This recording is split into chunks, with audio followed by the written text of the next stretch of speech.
Good afternoon, everyone. I'm Shumit Ganguly. For those of you who don't know me, I'm a senior fellow at Hoover and the director of the Huntington program on strengthening US-India relations. And I'd like to welcome you to the release of the second iteration of the Hoover Annual Survey of India. And I'd like to underscore annual because our hope is that this will indeed be an annual event. At the outset, I'd like to thank a number of colleagues who are mentioned in the acknowledgements for their extraordinary assistance in helping put together this annual survey. Also, I'd like to thank the audience for coming today on this extraordinary spring day when it would be far preferable to be outside on this glorious campus. So I'm particularly grateful for the turnout. This survey provides sort of a tour d'horizon of a range of policy arenas in contemporary India, warts and all. Each of these chapters are written by specialists ranging from healthcare to defense policy, to foreign policy, to education policy. It covers the entire gamut of subjects which should be of interest to a number of you. We are particularly privileged to have my senior colleague, Larry Diamond, who really needs no introduction to this group. And so I will not go through a ritualistic introduction. As one of the commentators, I am also particularly delighted that I have my one-time student, Emily Tallow, who is now the Jadeja Motwani postdoctoral fellow at the Center for International Security and Cooperation, literally across the street. Finally, I want to thank all the contributors to this volume, one of whom, Arzan Tarapur, is joining us from Italy, and he is a research fellow at CSAC, and my colleague Nirvikar Singh, from the University of California at Santa Cruz, who decided to grace us in person. Without any further ado, I'm going to turn the floor over to Larry, who will make some comments on particular features and aspects of this survey. Without any further ado, Larry. Well, first of all, congratulations, Shumit. I think it's a wonderful thing that we're now doing this survey on an annual basis of what is now clearly, unambiguously, one of the most important and dynamic countries in the world. By the way, I don't mind speaking for 18 minutes instead of 8, but if they don't start that clock, you might wind up with 18 rather than 8. Thank you very much. That shows you what a good citizen I am. Yeah, absolutely. I'm not going to speak on multiple elements of the study. I'm going to speak on what you asked me to speak on, which is Sri Sridharan's excellent opening chapter on Indian politics. Let me just say in Sri's absence that I love his writing. It's so clear. It's so deeply informative. It's so full of interesting statistics and data, including, I think, the results of the recent parliamentary election. And yet, you can see the big picture. And so the big picture that strikes me and frankly concerns me as a scholar of democracy is a paradox in two senses. One is a real paradox in that he observes, and you observe in your introduction, Shumit, that one of the striking features of India in this period that we're in is political stability. And there is political stability in two senses. First of all, there's not, widespread unrest, terrorism, and so on. India is a fairly objectively politically stable system now. And there's political stability in terms of the contour of partisan politics. The BJP is now in its third term. Narendra Modi is about to enter his 13th year of rule in India. Only Indira Gandhi and her father could rival that. And this is a continuous rule. I think even Indira didn't match that in terms of uninterrupted prime ministership. And so that's stability too. And yet there's an element of, I think, I would like to highlight it even more than it's apparent if you read carefully Sri's chapter, instability in the quality and trajectory of democracy. India's democracy is changing from a democracy into a competitive authoritarian regime. And where we are in that trajectory and what you call India today as a political system, I think is very much in the eye of the beholder, and it's something we really struggled with and did not come to a clear and consensual assessment of in our edited book, Shumit, Dinsha Mistry and I, on the troubling, and I would say still troubling, state of India's democracy. So I will just say that I would note the following that I have culled from Sri Sridharan's chapter, bullet points to kind of highlight elements of this trajectory. The first is the promotion of a Hindu nationalist ideological agenda in the school curricula and textbooks, which for a country that's 14% Muslim and has, other types of minorities, and I think may have either the largest or the second largest population of Muslims of any country in the world, I'd say is pretty concerning in terms of a framework of liberal democracy. The second is, it could feed either way, the preparation of the long-delayed census that for the first time will count the number of castes in the country since 1931, the first time. And, if you're counting the number of Muslims in the country, and, that can add fuel to the fire of Hindu nationalistic anxieties. I think this is more ambiguous in its implications. The third that's less ambiguous is what's called the one nation, one election, which puts all state elections on the same calendar as the national parliament. Be like the Congress saying, oh, we're not going to have midterm elections anymore. It'll just happen every 4 years, everything, everywhere, all at once. And anyone who knows anything about political science knows that if you have lower level jurisdiction elections at the same time as the national elections, and you have a dominant party, it'll pull the trend over to favor the dominant party in state elections as well.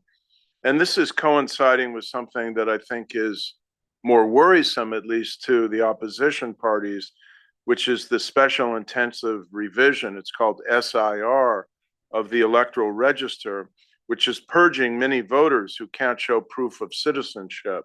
So if you think the US is the only democracy that's having this debate about who can vote and how you document your right to vote and what it means for fairness in the electoral process, we're not the only one. And this is even perhaps more consequential in India. And certainly the opposition feels that the electoral disaster it suffered in Bihar in November of last year, when the BJP and its allies won just a staggering, sweeping victory, that part of the debacle it suffered may have been due to the fact that 6.5 million voters were struck from the rolls. Now, that can't even come close to fully explaining the sweep of the BJP, but anyway, it's a factor.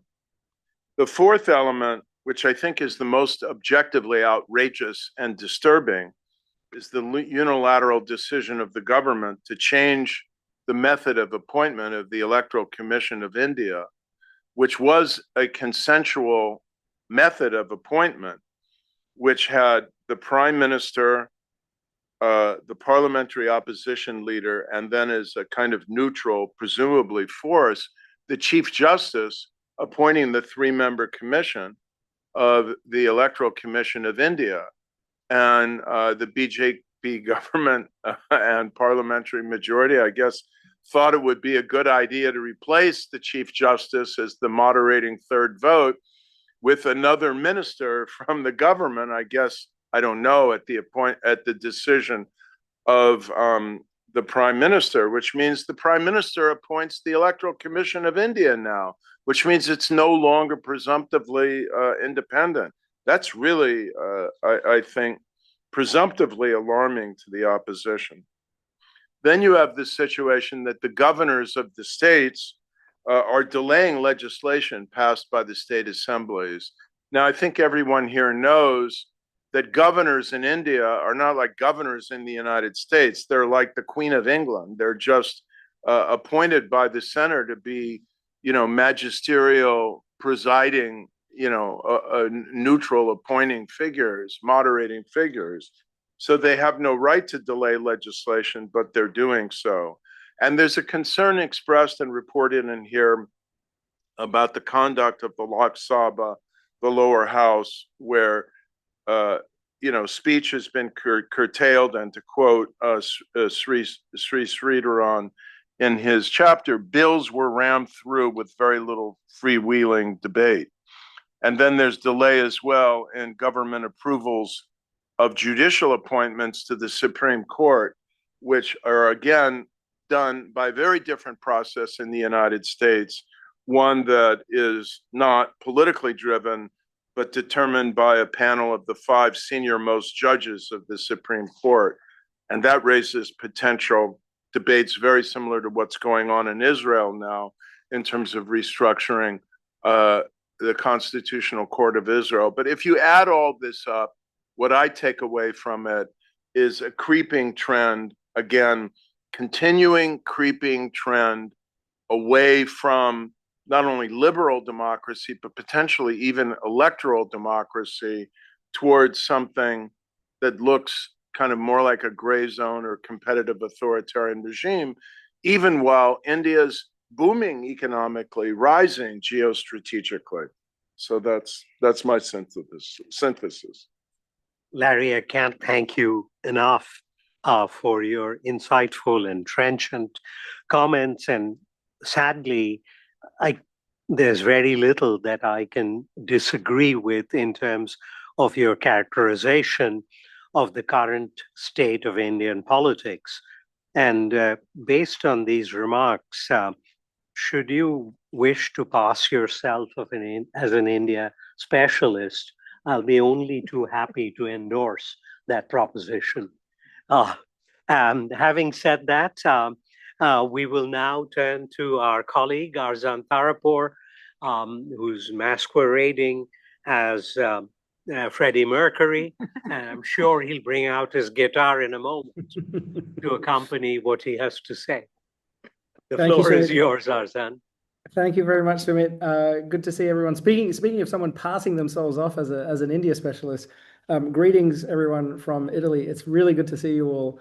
It is late in the evening here, so forgive me if one of my children saunters past my left shoulder groggy, but we'll hopefully tolerate the disturbance. Thank you very much, and to echo what Larry said, congratulations, Sumit, on getting the second iteration of the annual survey out. It is a very interesting project to bring all these different threads together. My piece of it is defense, to examine what happened in the world of Indian defense policy in the year 2025. And really, 2025 was meant to be a big year in Indian defense policy. And it was. My conclusion is that 2025 was a big year for Indian defense policy, but not for the reasons it was meant to be. Right? It was meant to be a landmark year for defense reforms. On the 1st of January 2025, the Raksha Mantri, the defense minister, said that this will be the year of reforms, he declared. in a bold sort of press release. But in fact, as I'll sort of quickly outline today, my analysis is that instead of that bold year of reforms, what we saw was Indian defense policy being completely overshadowed by the conflict with Pakistan in May, which has had, I would argue, the potential for long-running and not positive implications for Indian defense policy. So what do I mean by that? First of all, this was meant to be the year of reforms, but we did not see any significant reforms. The government and the military will point to certain things that did happen that they can sort of say, look, here is a press release, here is a photograph. They did, for example, release a handful of joint doctrines on special operations and space and cyber, etc. And so they can point to some sort of incremental changes, but none of the big headline reforms that every analyst has been waiting and watching for the past decade. Right. Speaking of, my eyebrows went up when Larry mentioned how long the Modi government has been in power. We've been waiting for these defense reforms for over a decade, and again in 2025 they did not materialize. So there was no big headline reform towards jointness or theorization, which is the biggest type of reform that we've been waiting for. There was no open or publicized move towards an integrated rocket force, which is another major reform we've been waiting for. There was no announcement of a national security strategy, which everyone says may come, has already been written but not publicized, etc. Nothing of that sort happened. No major materiel acquisitions. We keep waiting for more news on a new aircraft carrier or nuclear-powered submarines or new fighter jets. None of that happened decisively in 2025. Instead of all of that, instead of that year of reforms, what we saw was a 4-day conflict completely overshadow all of Indian defense policy. Of course, the conflict I'm referring to is what the Indian military called Operation Sindoor, which began as a response to a terrorist attack in April, and in response to that April terrorist attack on May the 7th, India launched punitive military strikes against Pakistan, against terrorist targets in Pakistan, which quickly became obviously and predictably a short conflict between India and Pakistan. Now, this conflict dominates to this day Indian discussions over acquisition plans, over doctrine, over the future character of war. And it's no surprise because it was a stark departure to the pattern of crises and conflict that we've seen in the subcontinent. And the Indian, let's say, public discourse on this has been triumphalist, right? Not only did India successfully launch attacks against terrorist targets on the 7th of May itself, but then in the subsequent days, India launched successful, effective attacks against Pakistan Air Force bases across the country, including deep into the interior. And I think at least as notably, Indian air defenses managed to prevent the Pakistan counteroffensive from scoring any significant hits in India. So tactically, everyone was patting themselves on the back of what a great job India seemed on the surface to have done. My job is to be a skeptic, to be a critic, and I'm doing that in this chapter by arguing that, in fact, not only was that tactical success more mixed than we often hear, but more importantly, at a strategic level, it was not necessarily good news. Give me 1 second, sorry.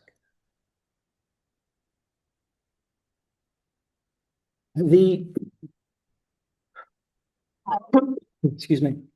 The operational level discussion often got wound up over how many jets did the Indians lose, what type of jets did they use, what types of Pakistani weapons shot them down. That's not even what I'm referring to.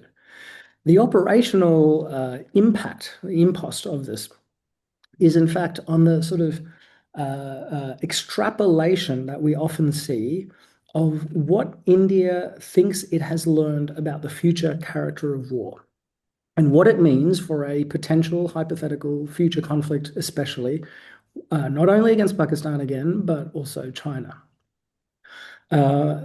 This was a cause for celebration in India because a lot of Pakistani military equipment, of course, is Chinese origin. And so the sort of simplistic conclusion drawn was that, well, if the Pakistanis lost in Operation Sindoor, then of course, well, the Chinese must also lose if and when India fights China. But of course, that sort of simplistic extrapolation is very, very fraught. China, the PLA is obviously not only larger and has more platforms, but the variants of the equipment that both countries use, the variants that China uses are more advanced. They are better integrated across the different platforms and different services, and the PLA generally operates with better training, right? So even though the Pakistani military scored a few successes against India in this conflict, the net effect of this at a tactical or operational level is much more mixed than the celebratory tones would suggest. But the place where this gets really important is that it's not even about the judgments over tactical success or failure. The really important part is that Operation Sindoor, the conflict in May, obscures or masks the really important structural challenges that Indian defense policy faces. These are the types of structural challenges that the year of reforms was supposed to address and did not. And if anything, my argument is that Operation Sindoor has made the dilemmas that Indian defense policy has to face even more acute and has made the distortions that it operates under even more acute. Let me explain. In my chapter, I argue that there are, for argument's sake, three or potentially a fourth major dilemmas that Indian defense policy has had to contend with.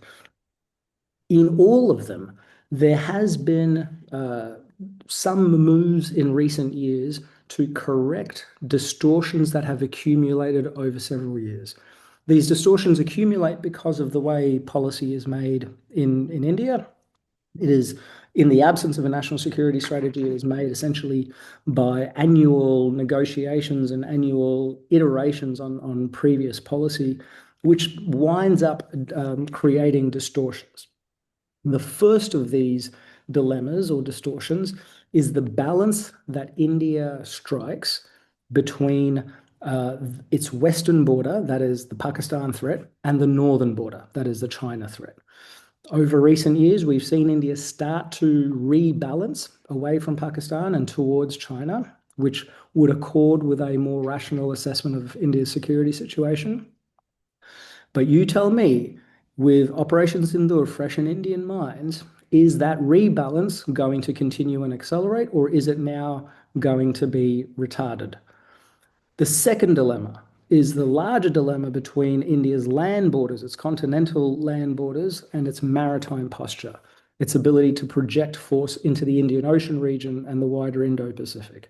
Again, we saw in the previous decade tentative moves to correct that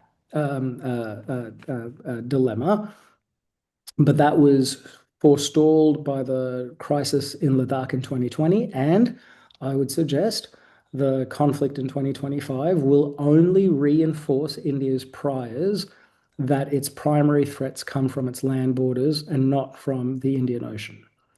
And finally, there is this move towards greater self-reliance, right? Atmanirbhar Bharat, the idea that India should be able to develop and build its own military equipment, which comes at the cost of immediate military readiness. And again, if India now believes that it is facing a continuous and pressing threat from its land borders, from Pakistan, then that only creates another incentive to put off hard decisions towards Atmanirbhar Bharat and to essentially make that dilemma between self-reliance and immediate readiness even more difficult. Overlaid on all of this, the final thing I will say is the rupture that we saw in India-US relations in 2025 only makes all of those dilemmas even more acute.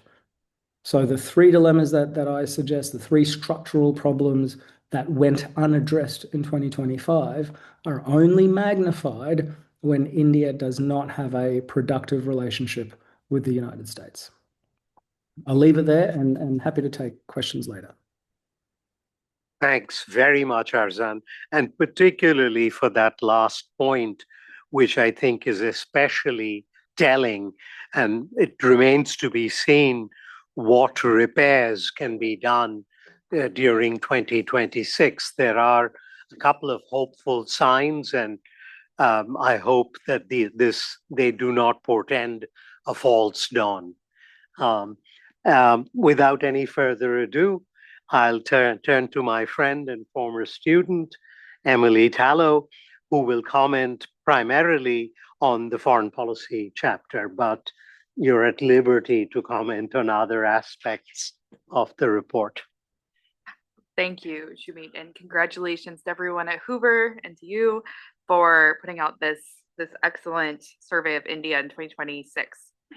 I'm going to start by summarizing or providing an overview of what Dr. Ian Hall has written in his foreign policy chapter and suggest how I think India will approach the two topics that he says are most ripe for revision in India's foreign policy.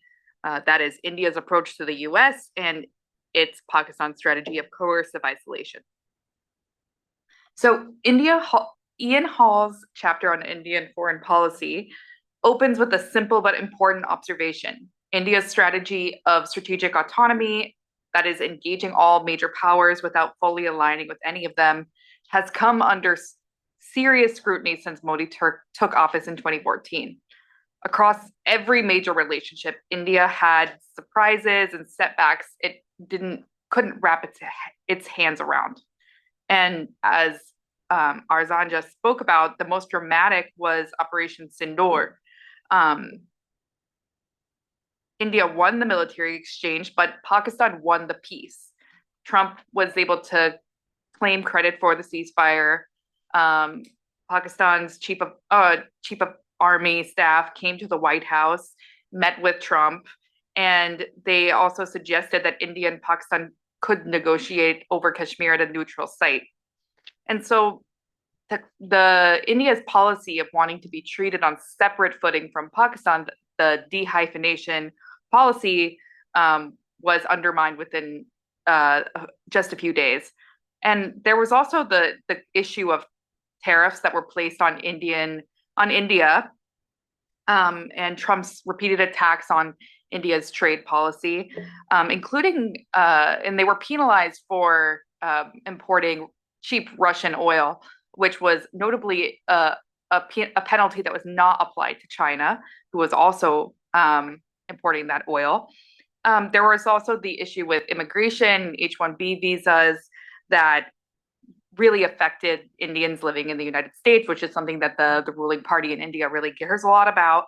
And there was the overall question of Trump's focus on his own sphere of influence, and his meeting with Xi, which he said was a G2 summit, really made India feel like it had been demoted from a strategic partner in the Indo-Pacific to some side power that the United States couldn't bother to treat like a one-time ally. And on China, in response to that, there was cautious normalization in Indian foreign policy. They resumed flights for the first time since the 2020 crisis. Modi visited China for the first time in 7 years, but Hall says, and I agree, that it's clear that this is a shallow engagement. Both militaries are heavily deployed on the border, and China's support for Pakistan during Operation Sindoor, which included advanced weapons, the weapons that Pakistan used to target India, and also possible real-time intelligence sharing, made India's fears of a two-front war feel very real. And Hall's conclusion is that there are two things ripe for revision, which is this approach to the United States which a relationship it really would like to see stabilize, and its Pakistan strategy, where the policy of coercive isolation has been shown to not really work anymore. And in both cases, he says meaningful change might be incoming. I have a few things to say on both of these accounts. I think that India is simultaneously, on the United States, that is, India is simultaneously betting on stabilization with the US and on diversifying its partnerships to offset downturns in future India-US relations. So it believes that US strategic competition with China is not going away, and that India is going to continue to play a major role in US strategy in the long term. And I think India does have good reason for believing this. Even during the downturn in relations, they managed to sign a 10-year defense framework agreement in October. And the Malabar naval exercises continued as well during that time. There's also some signs that the US is walking back its confrontational attitude towards India. Ever since the ambassador to India, Sergio Gore, who's a close ally of Trump, was appointed, there have been the US-India trade deal was finally signed. And there's also a lot of talks currently about officials, including even maybe Rubio, visiting India sometime this year.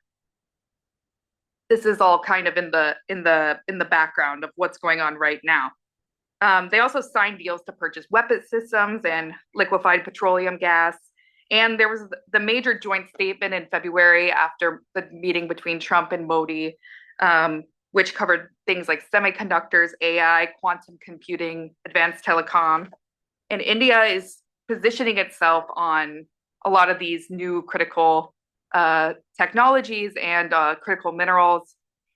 It's also decided to make a few concessions to the United States. The most notable is that it's reducing its purchases of Russian oil, and it has not made any outspoken objection to the ongoing war with Iran, which I think the Modi government is increasingly feeling it's under pressure to react to after the recent downing of the Iranian ship in the Indian Ocean region. But India has realized that it needs other partners to reduce its dependence on the US and in order to address the China threat. And because of that, it's improving its ties with the EU, including signing the EU-India trade deal and finalizing the UK free trade agreement, signing a deal to buy Rafale jets from France, and it's finalizing a deal to co-develop submarines with Germany. And I think there's only going to be more of this because there's a shared interest among India, European countries, and other Indo-Pacific partners like New Zealand, Australia, and Japan to find allies of the United States and offset the dependence of the United States on the United States for security and trade. India is also very sensitive to the nativist language that's coming out of the White House that the current administration is really perpetuating. And they see these other countries, Europe, Canada, Australia, as places for skilled Indian immigrants who previously might have gone to the United States to go. And it's important to have good relations with those places. India will need to come to grips, though, with the reality that there are underlying tensions with the United States that are probably going to persist past this administration. They will be forced to make hard choices about defending their strategic autonomy or protecting their own security interests, which Arzan alluded to. Since I'm running out of time, I'll just briefly talk about Pakistan. It's clear that coercive isolation has not worked. There are repeated terrorist attacks, and Operation Sindoor demonstrated that any military escalation can be diplomatically reversed almost immediately by a third party. The war revealed the capability deficiencies that allowed Pakistan to punch above its weight conventionally. And currently, domestic opinion seems to be more geared towards retribution in another crisis than towards restraint. India, I think, wants to redeem itself at the next available opportunity, both in strategic communications and in actual war fighting. So the next time there's a potential crisis in Kashmir, I think we might see another blow up. But that remains to be seen. So in other words, I don't think that the Pakistan policy is going to be revised anytime soon. If anything, the Modi government will probably double down. Thank you. Thanks very much, Emily, for that excellent commentary on Ian's chapter.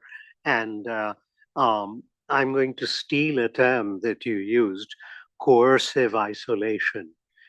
That's his term, I think. Did Ian use that? Okay. Yeah. I thought you just coined it. But in any case, thanks for a very lucid commentary and a very organized one. Without any further ado, we'll turn to our colleague, Nirvikar Singh, who has actually written the chapter for the second time in this volume. Thank you, Shumit, and thank you, Hoover. And indeed, I had the luxury of building on what I wrote last year. Could we have my slides up, please? Yes, so I'm a stereotypical economist, the only one with slides. So I consciously tried to not repeat what I wrote last year. So please read both chapters. The title will become clear in a moment, but let me get into the meat of it. And as you know, India is the largest country by population. It overtook China recently. It's one of the world's fastest growing economies, maybe the fastest growing large economy. It has a goal of being Viksit or advanced or developed by 2047, which is the 100th anniversary of independence. And rough calculation, it would need to grow at 8% for the next 2 decades to achieve that. And I'll come back to assessing that. So this is from the Economic Survey of India. And again, as an economist, I look at that and I meditate on it. And the more I look at this list, actually, the more I like it. And I'm not going to read it out for you, but it's discussed. I've used it as a framework for discussing Indian economic policy. And I think it's a very useful framework. Maybe there's some things that could have been added to this list, but it's actually quite valuable and very useful, great way of thinking about what India needs to focus on. And from this, the economic survey goes to strategic policies, and you can see the echoes, right? The first two, productive employment, addressing skill gaps. You can see that bridging the education employment gap and so on. So there's the policy framework and the idea of strategic policies is very well tied together. I think the elephant in the room is always building state capacity and capability. And again, I'll come back to some of these as we proceed. When Shumit saw the slides, he was very skeptical, but I think I'll be there. Skeptical about my ability to finish in 8 minutes. So why did I use the term inside and out? Because last year I gave an overall assessment of the Indian economy. But whenever we talk about India, we really need to dig deeper. And the standard story is that India's states are as big as countries, Uttar Pradesh, Brazil, and so on. My home state, original home state of Punjab, has a population equal to Australia and New Zealand together. Not the same area, not the same wealth, but the scale of India is important to realize. India has a large and persistent inequality across the states. This is a very important aspect of Indian policy. There's actually a growing divergence in some cases. In my chapter, I didn't mention it earlier, I do talk about non-GDP measures of development, because Viksit doesn't have to just mean GDP growth. And one obvious one is the Human Development Index. Often human development indices, because they include GDP, per capita GDP measure, they mirror what's going on with the per capita income. And you can see that to some extent in India. But that's also a concern, because human development is not just an outcome, but also a precondition for other kinds of growth. There's been a lot of work on ease of doing business, business readiness indicators in India, following the World Bank, which has abandoned them. But I just want to go back here and say, okay, you can see reducing regulatory burdens and financial constraints for small businesses, and growing an Indian version of a Mittelstand. These are new ideas. These were not part of Nehruvian policy for many decades, and even after Nehru. So I think this focus on ease of doing business is somewhat new, but honestly, the indicators are of limited value in understanding what is going to give India growth. And here I'm talking at the state level. So that was the inside India. We have to dig deeper. Of course, we could also look at cities and villages, and that would be another part of the story. I've spent a lot of my career working on federalism, so that's very natural for me. So outside India, that was another thing I didn't really touch on in last year's chapter, but I think India's international and economic engagement is going to be very important for its future growth. India has been very suspicious of openness, but all the evidence suggests that openness has been good for growth. Here I'm talking about hardcore econometric analysis by my colleagues. And interestingly, all the trade turmoil over the last year has actually helped to change strategy in a positive direction. India has realized that it can't just be coasting, it has to be active in terms of building trade ties. There's obviously a different story for services versus goods. A lot of the problem has been with goods. Services are also going to come under pressure, but India has actually got a very robust presence in the global services market, as you know, being in Silicon Valley. Foreign direct investment is also very important. It's still regionally concentrated, but doesn't have to be. It's not as high as it could be. And here, I think China is a very useful benchmark. And we have a graph there's a graph in the chapter. Also, lots of tables, which you can enjoy poring over. And I think FDI is important because it brings in know-how as well as financial capital. I think that's something that's very important. Okay, so assessment and takeaways. I'm right on time. 8% for 2 decades is not unrealistic. It's not easy, so the East Asian miracle was built on 10, 12% growth rates, but for shorter periods. India is now only growing at about 7%, maybe creeping towards 8, but so we're not there yet, but it's doable. International openness has potential despite disruptions to the global trading order. I really want to emphasize this. A lot of my economics colleagues are very pessimistic about, well, India missed the boat in terms of trade and labor-intensive development. I think they're wrong because there's a whole new set of goods that are going to be produced for an aging population and for the green transition. India is falling far short of creating enough higher productivity jobs. There's still no adequate strategy for improving education and training and reducing skill gaps. You saw those points being brought up in the nine policy focus areas and the 5 strategic policy areas. But if you read the text, and I critique this in the chapter, these are the weakest parts of Indian policy making. They really are not thinking through how to actually overcome these gaps. This has been the weakest part of Indian growth, is failing to produce enough jobs. State level policies are still constrained in some areas, such as FDI or education and skilling.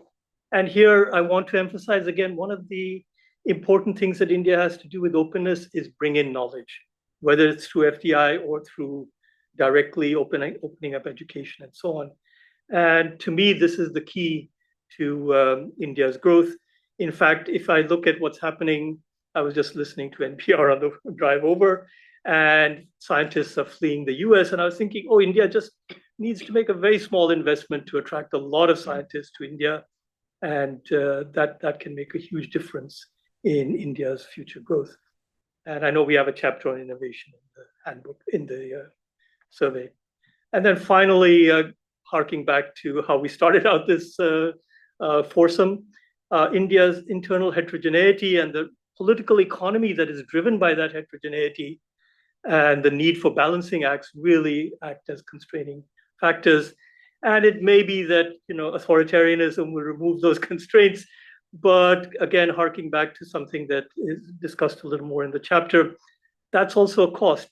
Being Viksit doesn't just mean being materially rich, but also it means having human rights and other freedoms that we have somewhat taken for granted in India, but are not always clearly available. So I did go a minute over. I'm sorry. I'll stop. Thank you. Thanks very much, Nirvikar. This is a nice way to round out the conversation.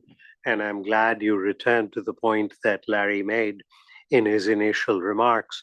But I don't think authoritarianism is a solution.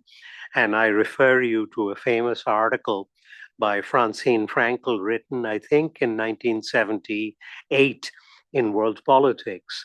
Then the title of the article was, "Is Authoritarianism a Solution to India's Economic Development Problem?" And she concluded in the article, most assuredly, no. It's an article that's well worth going back to. And she was an authority, obviously, on India's political economy. The floor is now open for questions and comments, and I'll try and look behind me in the event. Maybe Jane can alert me if there are questions or comments from behind me. But the floor's open. I am awaiting question from anybody. Let me jump in. Yes, So, please. Sorry.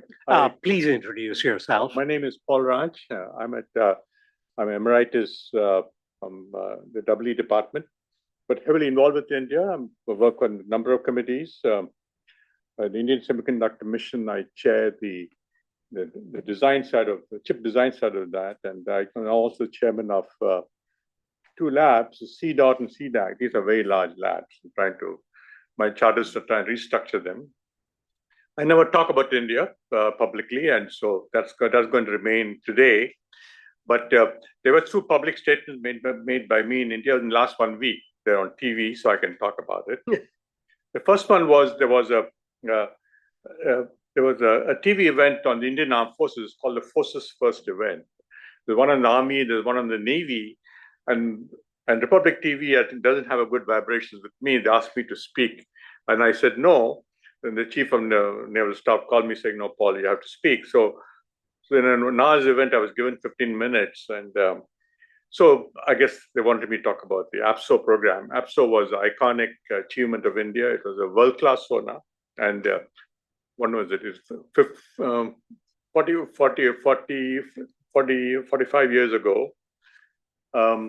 And so I talked a little bit about that, but the point I made was that sonar succeeded largely because the Navy took charge. That means it wasn't as if there's an ecosystem of design and manufacturing with armed forces have no control, and they wait for that system to deliver. And the system has not delivered often. The LCA program, the Tejas program, some of you heard of it. I was supposed to lead it at one time, but I did not. I declined. But nevertheless, no. For example, that's an example of a program which really has not delivered. So now my point was that the armed forces cannot remain sitting on this side of the fence hoping something happens, but to intervene that and shape that ecosystem so that it delivers. In case of APSO, then the Chief of Naval Staff, Admiral Pereira, he was able to shoot from the shoulders of Mrs. Gandhi, the Prime Minister, and he actually changed the leadership in the design side and also in the manufacturing side, so the system came out in time. So I said, maybe we should look at that more carefully, that model. So that is one point I made.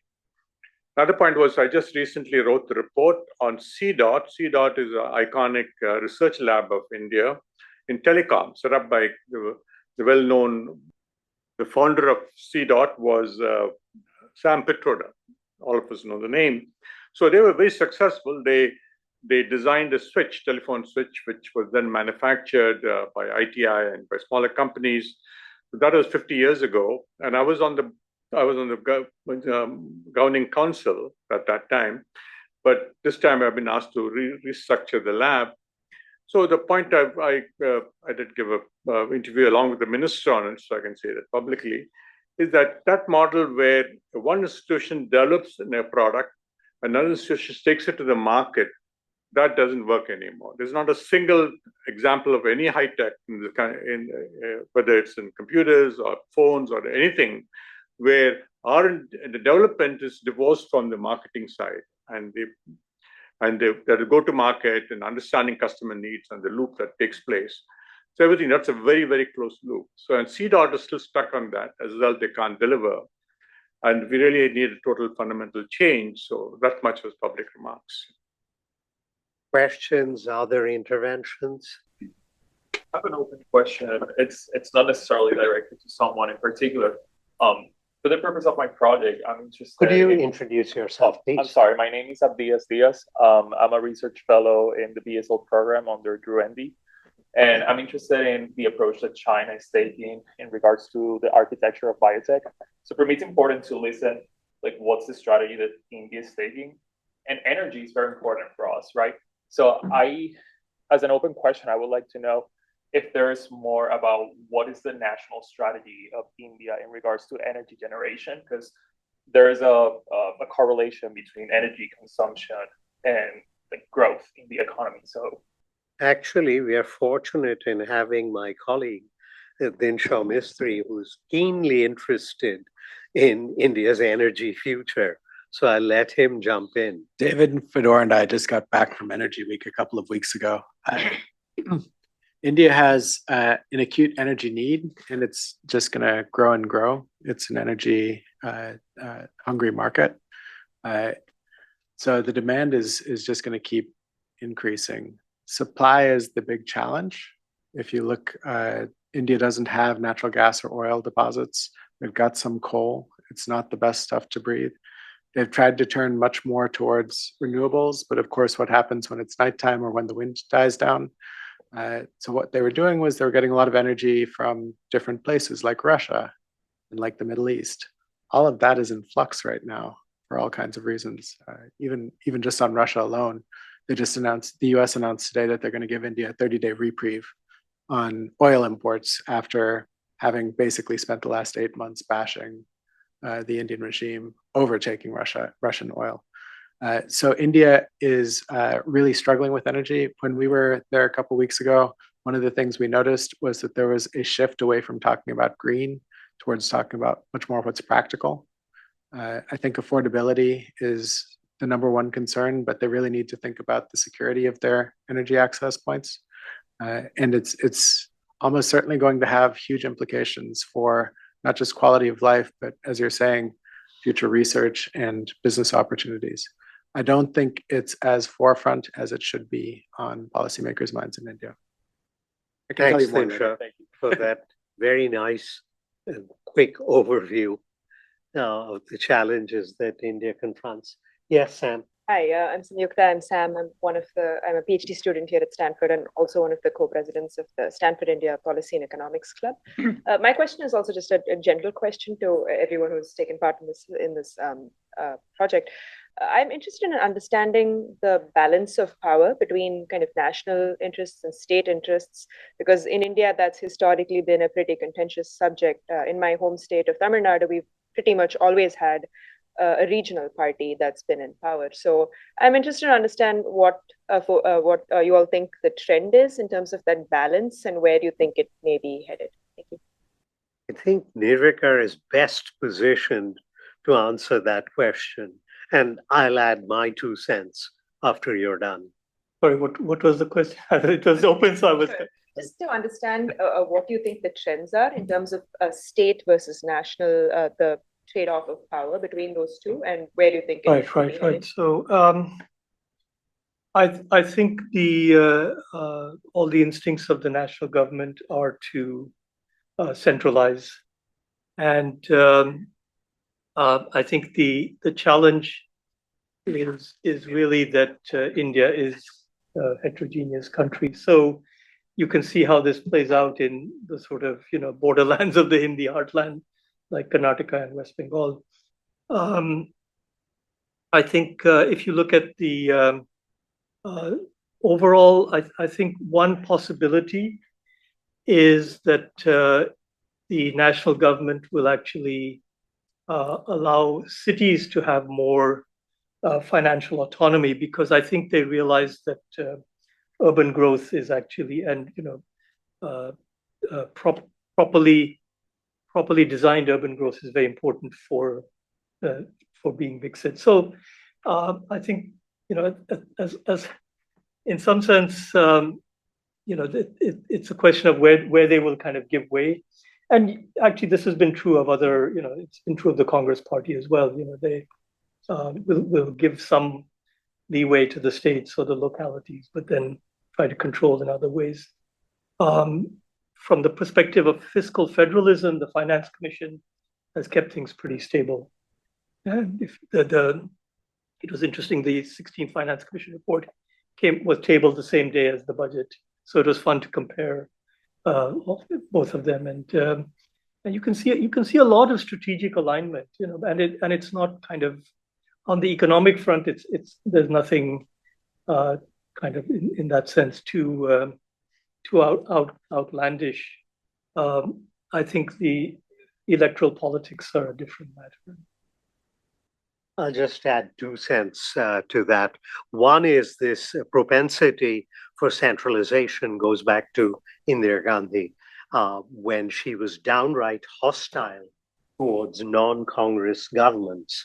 And now he tried to use Article 356 of the Indian Constitution, which allows the Prime Minister to dismiss a government if law and order is breaking down and the state is incapable of maintaining it. On occasion, it's she who instigated the breakdown of law and order and then invoked Article 356 to dismiss a government. That's one. So it's not simply a BJP phenomenon. This has longer antecedents in Indian politics. The most important thing, and I'm surprised that someone who knows so much about federalism didn't mention this, is the growing North-South divide. I just, not to be overly self-referential, but I just flew back from Bangalore. And parts of Bangalore resemble a city in the developed world. And then you go to parts of northern India and you think you've landed in medieval India. And they seem intent on going to that era. And what's happening is that the more prosperous states, including yours, are getting tired of subsidizing the laggards. And this is becoming an electoral issue in Indian politics and will remain so if these divergent trends continue. John? I wanted to say something about the prospects for U.S.-Indian relationships going forward, in particular in energy. Not in everything, but in energy. And I would say they are lousy. They're lousy both on the U.S. side, and I believe also more or less on the Indian side. The reason is the two big topics which get attention. One is natural gas, LNG, and the other is nuclear. There have been lots of fits and starts with it. But basically, if you say, how are things going? They're not going well, it seems to me, either place. Now, I will be carrying Admiral Ellis's bags yearly CIRA conference for every year studies U.S. energy issues. I will be sitting there, I will be talking, he will be talking much more and more wisely, but you will, I think, see not as much positive interest here as I believe is deserved. I draw this attention to our conversation here this afternoon. Insha, would you or Admiral Ellis like to add a sentence or two or more? So John clued us into this, and this is why we've been looking at natural gas and nuclear as a potential way of collaborating with the U.S. and India. Yeah, we've spent a considerable amount of time in India having these conversations, and get different views depending on which strata in Indian architecture you speak to. I mean, the political is one side, where in some cases they seem to be wedded to long-standing policies. But if you talk to the manufacturing capabilities, the leaders in the tech field and the like, they have a very different perspective and are much more open to a broader conversation. The real question is, how do you reconcile those two going forward? And I think that's the unknown in all of this, John. I think they're incredibly intelligent about where they are and what the potential is. You're But- speaking about the Indians now, Yes. not the Americans. Not the Americans. No. I would never speak positively about my colleagues, but the Indians get it, and so they have a clear-eyed vision in the more pragmatic, the industrial base and the like, of where they can go and where their skill set is, and it's considerable. But there are still political and legacy barriers of longstanding policies that still have not yet changed. I mean, some of the liability issues around nuclear have changed and the like, but they're still talking about thorium instead of some of the newer and more readily available technologies and the like. And so there's a fundamental disconnect there that has not yet been bridged, I would argue. Did you? I agree. And I think, as you say, this is an unknown area, but we should venture into the unknown on this as we plan to do in the next. I should have mentioned one other thing. We had a visit here from the former head of coal. I forget his name, but I liked him a lot. The reason was he says, forget all this stuff. India's going to have to rely on coal in a very big way. And, it just made me really, first of all, I admired the fact that he could speak so clearly and knowledgeably about it. But secondly, he made the obstacles to doing anything in natural gas or in nuclear very considerable. And the use of coal in India, which is really a burden on their whole society, a very big problem. And of course, the United States isn't going to get into that. If I can, Right. can I just jump in? I had already had Ronak on my list. So please, But can I just respond to something he said as a panelist? go ahead. I just wanted to say, certainly the nuclear cooperation angle is getting a lot of traction from the Indian side, at least right now. It was mentioned during the joint statement between Trump and Modi earlier this year. So I think there's definitely political will. Whether or not the technicalities can be worked out is another question. But yeah, I just wanted to add that in because I was missing from the debate. Okay. I just want to add that more recently, Indian policy has shifted. For example, in the last national electricity plan, they changed their plans for coal and said they're going to invest that money in storage technology for renewables, and there is that process taking place. Ronak, finally, yes. No worries. Ronak Desai, I'm a visiting fellow here. Thanks for doing this, and again, congratulations to all of you. It's a very profound compilation here. The question of energy, look, I mean, U.S.-India trade has always been the historic underperformer of the bilateral. Energy has always been a part of that story, and to the extent that there's been energy cooperation, it's served larger bilateral strategic interests. You all just mentioned the nuclear deal. Again, the symbolic value of that deal far outshadowed the lack of operationalization. It wasn't implemented. Even right now, they fixed the liability legislation in India. Holtec was supposed to come in as a white knight and build nuclear reactors all over India. That's just not going to happen, right? So part of the openness of this gentleman who came here about coal, I think there's a recognition, that they're going to, have to rely on a number of different sources. I think what we've seen in the last 6 weeks within India are certain voices within the Indian government responsible for decision-making feel vindicated that the United States is absolutely willing to weaponize energy security against the Indians.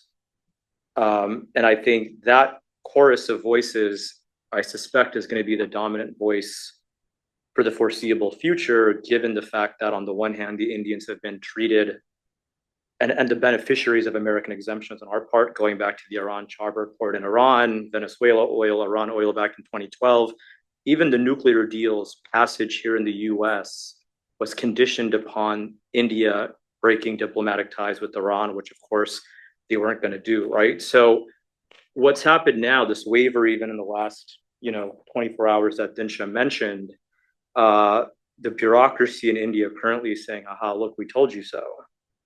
What does this mean for our sources of energy going forward to ensure security and diversification of supplies in the foreseeable future? Well past the Trump administration, I think, leaving. When you're used to waivers, tariffs happen and this happened, and they're invoking the specter of energy as a reason. I think there's going to be a fundamental misalignment and realignment going forward. Yes, I have a question. So thank you for. please introduce Yeah, yourself. I am Jatin, and I'm a PhD student and I'm also co-president of SciPec. So I have a question to that in the defense policy we have been discussing that India has been moving from building in India to buying from the other nations, and as people mentioned that we do have a place where the powers have used this kind of security of like energy or other systems can be used as to control or influence Indian decisions.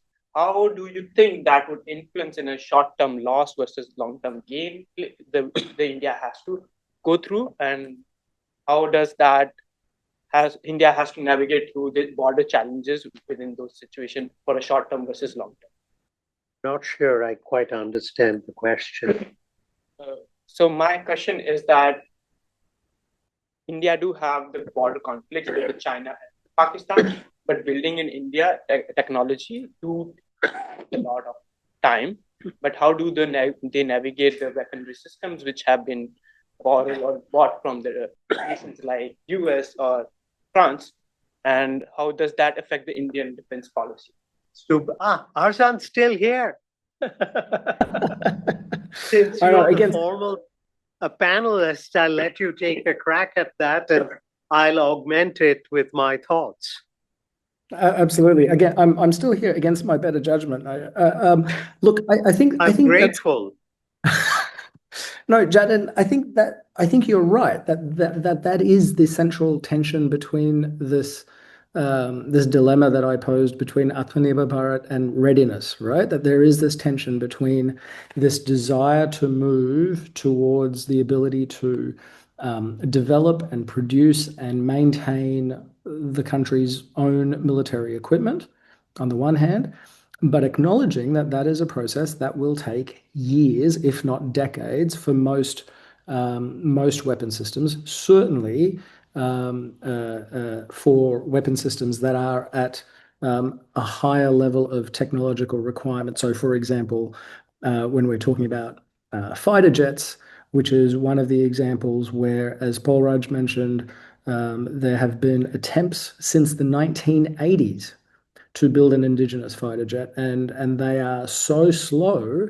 These programs are so slow to come to fruition that they are a full generation behind the state of the art. That when these jets are finally developed, produced, and fielded, they are a full generation behind other jets that are being developed, produced, and fielded.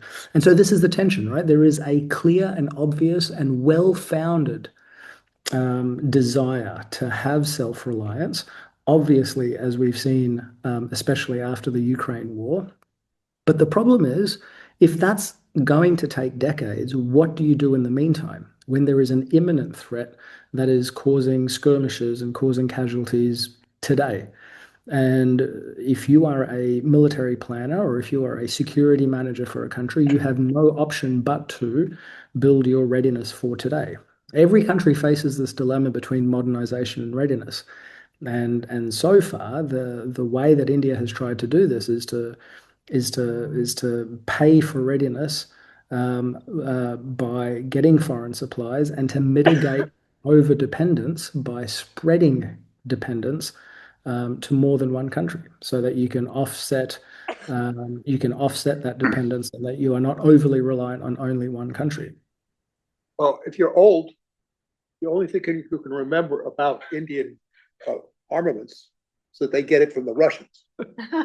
Any steps away from that is a positive step and will be recognized as such in the United States. But it's still the image you get. In fact, your bombers are still Russian bombers. Well, I mean, it's a very good, clear example of the intractability of the problem, right?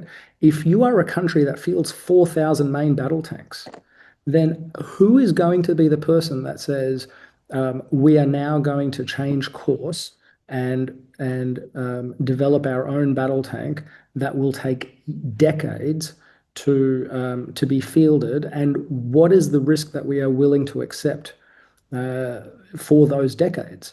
And this is the prime example of why it's so difficult for India to move away from this reliance on Russia. Admiral Ellis had an intervention. No, I think, Arzan, I think, has touched on a couple of issues, as has John, that play in the space here. The first is the perception, incorrectly in my view, but still viable in the minds of many, that India wants the intellectual property, and then that's going to be made in India, and that there's continuing requirements that be a part of a process, that be part of a purchase, that be part of an agreement, and the like. That works up to a certain degree, and then it fails. As Arzan knows, I was on the board of Lockheed for 20 years. We were pursuing an India contract when I joined the board. We were pursuing an India contract when I left the board, to build the next generation of fighter aircraft. At one point, we offered to have the entire production line for the F-16 moved to India to facilitate the purchase of the next generation aircraft. It was never approved and never supported. So some of it's, I think, I hate to use the term congenital, but Arzan is right. They're of such a critical size that how do you shift without losing the readiness that's such an important part of their self-sufficiency? But then it even plays to the broader case, and it kind of relates to the weaponization of energy. If you're using F-35s, for example, and the source code is now not available to you, or the supply line for parts that are not capable of being produced indigenously not available to you, then somebody exercises control to some degree over your use and employment of those weapon systems. So there's a need for that independence, and historically, rightly or wrongly, the one nation that doesn't question, but just is willing to sell and be a consistent supplier, is Russia. And to this day, that dominates the conversation as you try and make that transition for more cooperation and collaboration with production in India. Let me add a comment. So I was the Navy, and I must have been in Russia many times, buying ships and weapons and aircraft. So one thing that stands out was it is far cheaper. I think I remember the Provence class stuff from here was an equivalent ship, maybe not exactly the same advanced electronics, but was probably 15%, 20% of the US cost. So that was. Second thing is we could pay it in rupees, and we didn't have dollars. So there were strong economic factors also for the go rush. Great points. Yep, great points. Just a couple of things which speak to this conversation. The LCA was started in 1985. I even recall, I will not say with whom, but I recall meeting the DRDO scientist in New York City who came to negotiate the G404 engine. I have a vivid recollection of this. And now India's moved to the G414 engine, and that's stalled because of production difficulties here in the United States. The LCA properly is referred to as the late coming aircraft. The Arjun battle tank. If I was in the Indian mechanized divisions, I wouldn't step inside that tank. It's a death trap, and it cannot work in the deserts, and it cannot function in high altitudes. So what's the point of this tank? I was in the review committee for the tank many years ago, but it's far too heavy. Yeah, and it cannot go over certain bridges near the Pakistan border because of its weight. And finally, on the F-16s that Admiral Ellis brought up, my colleague and former co-author Paul Kapoor and I actually wrote a piece in Foreign Affairs called F-16s Made in India. Fat lot of good that did. On that cheery, uplifting note, I'm delighted that all of you could come to this event. It's been, the comments have been extremely enriching and enlightening, not only from our panelists, but also from members of the audience. And I'm deeply grateful to all of you, and particularly to the staff at Hoover, and especially at the press, who are all suitably acknowledged in the report for their extraordinary dedication to producing this report on an annual basis, and in ensuring that the production is virtually flawless. Can I ask a question about the actual report itself? Please. Does it have a chapter in there Yes. each year? Yes. Which discusses the current status of U.S.-Indian relationships? A separate chapter? No. I suggest it might be of interest to do that. Okay. I will take that. A lot of our conversations have been about But that status changes every John's day. volunteering to do some work for you for I next know. year. He just offered to write a chapter. I like, I say, go for the lowest price. I like Stamp that. it. It'll have to be by day, John. On that note, thank you very much once again.